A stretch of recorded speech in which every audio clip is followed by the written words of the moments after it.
ಪ್ರಜ್ವಲ್ ರೇವಣ್ಣಗೆ ವಾಪಸ್ ಬರುವಂತೆ ದೇವೇಗೌಡರ ಕಟ್ಟಾಜ್ಞೆ ಆಗಿದೆ. ಟ್ವೀಟ್ ಮಾಡಿ ಪ್ರಜ್ವಲ್ ರೇವಣ್ಣಗೆ ದೇವೇಗೌಡರಿಂದ ಎಚ್ಚರಿಕೆ. ಮಾಜಿ ಪ್ರಧಾನಿ ಎಚ್.ಡಿ. ದೇವೇಗೌಡ ಮೊಮ್ಮಗನಿಗೆ ಇದೀಗ ಖಡಕ್ ಎಚ್ಚರಿಕೆಯನ್ನ ಕೊಟ್ಟಿದ್ದಾರೆ. ತಕ್ಷಣವೇ ಭಾರತಕ್ಕೆ ಬರುವಂತೆ ಕಟ್ಟಾಜ್ಞೆ ಮಾಡಿದ್ದಾರೆ. ತಾಳ್ಮೆ ಪರೀಕ್ಷಿಸಬೇಡ, ಕಾನೂನು ಪ್ರಕ್ರಿಯೆಗೆ ಒಳಗಾಗು. ಟ್ವೀಟ್ ಮಾಡೋದ್ರ ಮುಖಾಂತರ ಪ್ರಜ್ವಲ್ ರೇವಣ್ಣಗೆ ದೇವೇಗೌಡರು ವಾರ್ನ್ ಮಾಡಿದ್ದಾರೆ, ಕಟ್ಟಾಜ್ಞೆಯನ್ನ ಮಾಡಿದ್ದಾರೆ. ನನ್ನ ತಾಳ್ಮೆಯನ್ನ ಪರೀಕ್ಷಿಸಬೇಡ, ಕಾನೂನು ಪ್ರಕ್ರಿಯೆಗೆ ಒಳಗಾಗು, ತಕ್ಷಣವೇ ಭಾರತಕ್ಕೆ ವಾಪಸ್ ಬಾ ಅಂತ ಖಡಕ್ ಎಚ್ಚರಿಕೆಯನ್ನ ಕೊಟ್ಟಿದ್ದಾರೆ ದೇವೇಗೌಡರು. ಟ್ವೀಟ್ ಮಾಡಿ ಪ್ರಜ್ವಲ್ ರೇವಣ್ಣಗೆ ದೇವೇಗೌಡರಿಂದ ಎಚ್ಚರಿಕೆ. 2 ದಿನಗಳ ಹಿಂದಷ್ಟೇ ಮಾಜಿ ಸಿಎಂ ಎಚ್.ಡಿ. ಕುಮಾರಸ್ವಾಮಿ ಅವರು ಕೂಡ ಪ್ರಜ್ವಲ್ ರೇವಣ್ಣಗೆ ಭಾರತಕ್ಕೆ ಬರುವಂತೆ, ರಾಜ್ಯಕ್ಕೆ ಬರುವಂತೆ ಸೂಚನೆ ಕೊಟ್ಟಿದ್ರು. ಇಲ್ಲಿಯವರೆಗೂ ಕೂಡ ಪ್ರಜ್ವಲ್ ರೇವಣ್ಣನ ಯಾವುದೇ ಸುಳಿವಿಲ್ಲ. ಈಗ ದೇವೇಗೌಡ್ರೆ ಸ್ವತಃ ಟ್ವೀಟ್ ನ ಮುಖಾಂತರವಾಗಿ ಖಡಕ್ ಎಚ್ಚರಿಕೆಯನ್ನ ಕೊಟ್ಟಿದ್ದಾರೆ. ತಕ್ಷಣ ಭಾರತಕ್ಕೆ ಬರುವಂತೆ ಎಚ್ಚರಿಕೆ ನೀಡಿದ್ದಾರೆ. ತಾಳ್ಮೆಯನ್ನ ಪರೀಕ್ಷಿಸಬೇಡ, ಎಲ್ಲೇ ಇದ್ದರೂ ತಕ್ಷಣ ಭಾರತಕ್ಕೆ ಬಾ.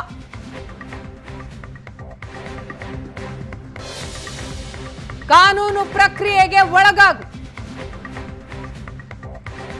ತಪ್ಪಿತಸ್ಥನಾದರೆ ಕಠಿಣ ಶಿಕ್ಷೆ ನೀಡಬೇಕು.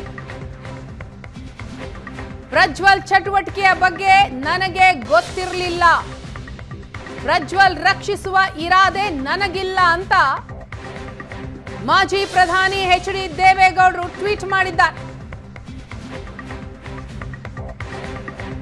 ಈ ಬಗ್ಗೆ ಮತ್ತಷ್ಟು ಮಾಹಿತಿಯನ್ನ ಕೊಡ್ತಾರೆ ನಮ್ಮ ಪ್ರತಿನಿಧಿ ಸುರೇಶ್. ಇದೀಗ ನಮ್ಮ ಜೊತೆ ಸಂಪರ್ಕದಲ್ಲಿದ್ದಾರೆ. ಸುರೇಶ್, 2 ದಿನದ ಹಿಂದಷ್ಟೇ ಕುಮಾರಸ್ವಾಮಿ ಅವರು ಸೂಚನೆ ಕೊಟ್ಟಿದ್ರು, ಪ್ರಜ್ವಲ್ ರೇವಣ್ಣಗೆ ಭಾರತಕ್ಕೆ ಬಾ, ರಾಜ್ಯಕ್ಕೆ ಬಾ, SIT ತನಿಖೆಗೆ ಒಳಪಡುವಂತ. ಈಗ ಸ್ವತಃ ದೇವೇಗೌಡರೇ ಟ್ವೀಟಿನ ಮುಖಾಂತರವಾಗಿ ಎಚ್ಚರಿಕೆ ಕೊಡ್ತಾ ಇದ್ದಾರೆ. ವೀಣಾ, ಹೌದು, ಪ್ರಜ್ವಲ್ ರೇವಣ್ಣ ಪ್ರಕರಣ ಆದ ಬಳಿಕ ಇದೇ ಮೊದಲ ಬಾರಿಗೆ ಈ ಒಂದು ಪ್ರಕರಣದ ಬಗ್ಗೆ ದೇವೇಗೌಡರು ಈ ಒಂದು ಪತ್ರವನ್ನ ಬರೆದು ಬಹಿರಂಗವಾಗಿ ಒಂದು ರೀತಿ ಪ್ರಜ್ವಲ್ಗೆ ಎಚ್ಚರಿಕೆಯನ್ನ ಕೊಟ್ಟಿರುವಂತದ್ದು. ಒಂದು ಪ್ರಜ್ವಲ್ ರೇವಣ್ಣಗೆ ಬಹಿರಂಗ ಪತ್ರವನ್ನ ಬರೆಯುವ ಮೂಲಕ ನಾನು ಈ ಒಂದು ಆಘಾತದಿಂದ, ಪ್ರಜ್ವಲ್ ರೇವಣ್ಣ ತಂದೊಡ್ಡಿರುವಂತಹ ಈ ಒಂದು ಆಘಾತ ಮತ್ತು ನೋವಿನಿಂದ ಚೇತರಿಸಿಕೊಳ್ಳೋದಕ್ಕೆ ನನಗೆ ಇಷ್ಟು ಸಮಯ ಹಿಡಿಯಿತು ಅನ್ನುವಂತ ಒಂದು ಮಾತನ್ನ ಉಲ್ಲೇಖ ಮಾಡಿ ಈ ಒಂದು ಪತ್ರವನ್ನ ಬರೆದಿದ್ದಾರೆ. ತಪ್ಪೆ ಮಾಡಿದ್ರೆ ತಕ್ಷಣ ಬಂದು ಶರಣಾಗ್ಬೇಕು, ಮತ್ತೆ SIT ಮುಂದೆ ಹಾಜರಾಗಬೇಕು, ತನಿಖೆಯನ್ನ ಎದುರಿಸಬೇಕು. ಈ ಎಲ್ಲ ಹಗರಣ ಏನಿದೆ ಇದೆಲ್ಲವನ್ನ ನಾನು ನಿಲ್ಲಿಸುವಂತ ಪ್ರಯತ್ನ ಮಾಡೋದಿಲ್ಲ. ನಾನು ಟೀಕೆ ಮಾಡೋದಕ್ಕೂ, ಯಾರೆಲ್ಲ ಮಾತಾಡ್ತಿದ್ದಾರೆ ಅದರ ಬಗ್ಗೆ ನಾನು ಟೀಕೆಯನ್ನು ಮಾಡೋದಕ್ಕೂ ಕೂಡ ನಾನು ಹೋಗೋದಿಲ್ಲ. ಸತ್ಯಾಂಶಗಳು ಹೊರಬರುವವರೆಗೂ ತಾಳ್ಮೆಯಿಂದ ಕಾಯಬೇಕಿತ್ತು. ಮತ್ತೆ ಈ ಒಂದು ಈ ಪ್ರಜ್ವಲ್ ಚಟುವಟಿಕೆಗಳ ಬಗ್ಗೆ ನನಗೆ ಮಾಹಿತಿ ಇರಲಿಲ್ಲ ಅನ್ನುವಂತ ಒಂದು ಮಾತನ್ನ ಕೂಡ ಅವರು ಹೇಳಿದ್ದಾರೆ. ಈಗಾಗಲೇ ಕುಮಾರಸ್ವಾಮಿ ಅವರು ಒಂದು ಮಾತನ್ನ ಬಹಿರಂಗವಾಗಿ ಸಾಕಷ್ಟು ಬಾರಿ ಹೇಳಿದ್ದಾರೆ, ನನಗೆ ಈ ಒಂದು ವಿಚಾರ ಗೊತ್ತಿರ್ಲಿಲ್ಲ, ಗೊತ್ತಿದ್ರೆ ಪ್ರಜ್ವಲ್ಗೆ ಟಿಕೆಟ್ ಅನ್ನ ಕೊಡ್ತಾ ಇರ್ಲಿಲ್ಲ, ತಡೀತಾ ಇದ್ದೆ ಅನ್ನುವಂತ ಒಂದು ಮಾತನ್ನ ಹೇಳಿದ್ದಾರೆ. ಅದೇ ಮಾತನ್ನ ದೇವೇಗೌಡರು ಕೂಡ ಇದೀಗ ಹೇಳ್ತಾ ಇರುವಂತದ್ದು.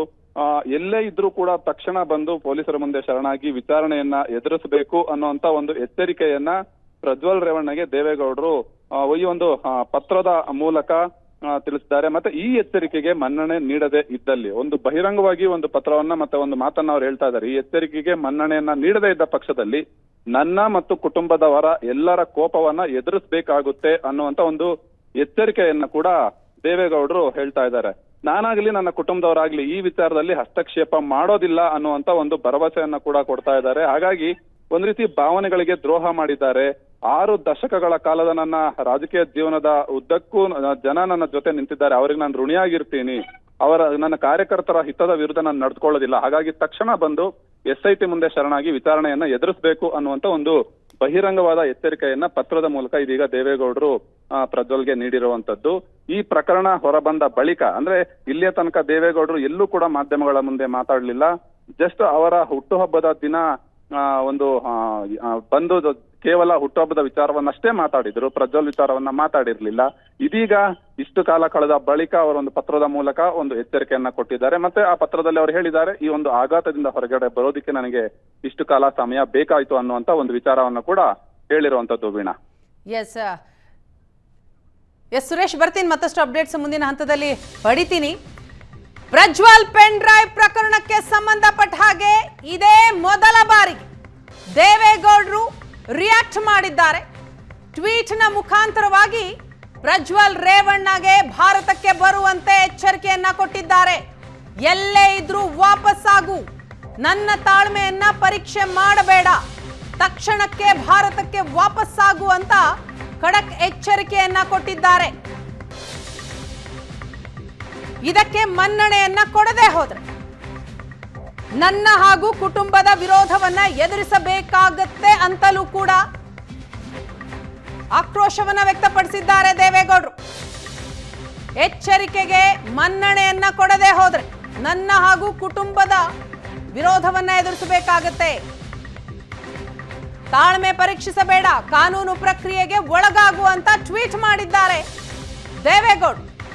ಎಲ್ಲೇ ಇದ್ರೂ ತಕ್ಷಣ ವಾಪಸ್ಸಾಗಿ ವಿಚಾರಣೆಯಲ್ಲಿ ಭಾಗಿಯಾಗು, ಈ ಎಚ್ಚರಿಕೆಗೆ ಮನ್ನಣೆ ಕೊಡದೇ ಇದ್ದಲ್ಲಿ ನನ್ನ ಹಾಗೂ ಕುಟುಂಬದವರ ಕೋಪ ಎದುರಿಸಬೇಕಾಗತ್ತೆ, ಎಚ್ಚರಿಕೆಗೆ ತಲೆಬಾಗದೆ ಹೋದ್ರೆ ಮನೆಯವರ ಕಣ್ಣಲ್ಲಿ ಏಕಾಂಗಿಯಾಗ್ತಾನೆ. ಪ್ರಜ್ವಲ್ ರೇವಣ್ಣಗೆ ವಾಪಸ್ ಬರುವಂತೆ ದೇವೇಗೌಡರ ಕಟ್ಟಾಜ್ಞೆ ಇದು.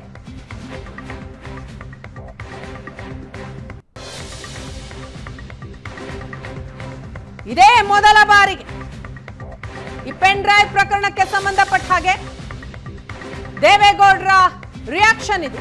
ಟ್ವೀಟ್ನ ಮುಖಾಂತರವಾಗಿ ಎಚ್ಚರಿಕೆಯನ್ನ ಕೊಟ್ಟಿದ್ದಾರೆ ದೇವೇಗೌಡರು.